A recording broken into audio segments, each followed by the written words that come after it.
You reach into the cooler for your own, and Grandma jumps on the lid to kiss a guy on a horse.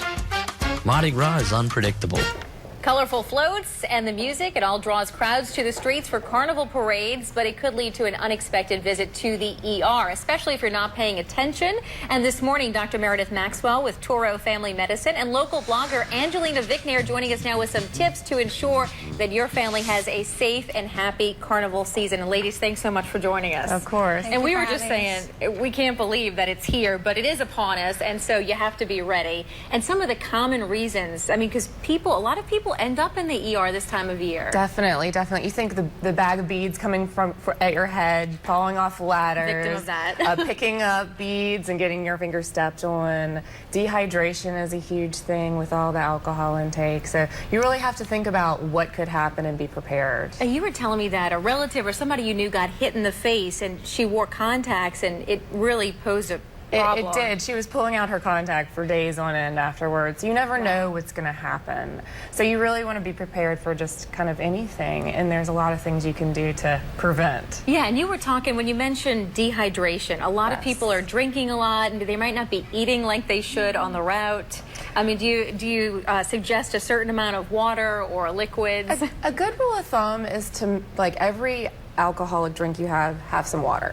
Put some ice in your drink because that'll water it down. Eat lots of fruit like berries and strawberries and things like that because those have plenty of water in them. You won't be thinking about water until it's too late. Right, until it's a problem. And Angelina, we were talking as far as families go, if you're bringing your kids out to the route, what are some ways that you could be prepared to make sure you don't lose a child or something happens to them? A great tip, take a picture of your child the day of, so you have one not only current but also what they're wearing that day, if God forbid something were to happen. I really like safety tats. If you guys are familiar with that, you can order them online. They apply just like a temporary tattoo, and you can put your name on it, say a number. If lost, call this number. And low-cost option too, one of our moms puts liquid bandage on. It dries, you write your name on it. Wow, in case the child can't remember a number or they're really young. For younger kids, yes. For older kids, we suggest organizing a meeting point, so if anybody gets separated, they know where they are. And also, if you have enough adults to kids, make assignments so that everybody knows who's responsible for who and there's no confusion, or one parent's watching 4 kids versus 1. Yeah, that's just too much when you're in a crowd. It gets to be a lot. Shoulder-to-shoulder people. And then you've got the tents and the ladders. If kids are up on ladders, what do you suggest? I mean, you need to make sure that they're strapped in completely, and you need to be 6 feet off the curb because if the ladder falls, they won't fall into the street.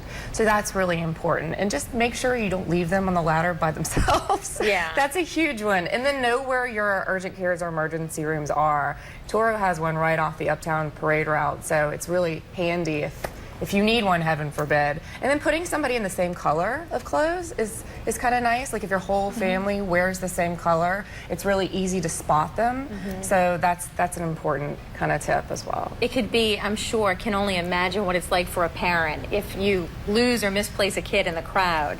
You know what that's like. It would be terrifying. Yeah. We like the ladders too, especially for younger ones. If you stand on the ladder with your kids, they're contained. Yeah. You buckle them in, they can't run off, they can't run in front of a float. You know where they are at all times. Yeah, they're not going anywhere there. Right. And then that's the law now. I believe the police, or not the law, but the police are enforcing people to keep those ladders back a certain way. And if people want to view these tips that you have on your blog, where can we go to read more about that? We're at NewOrleansMomsBlog.com. All right, from people who deal with this every year. All right, thank you ladies so much. Thank you. Happy carnival season. Same to you.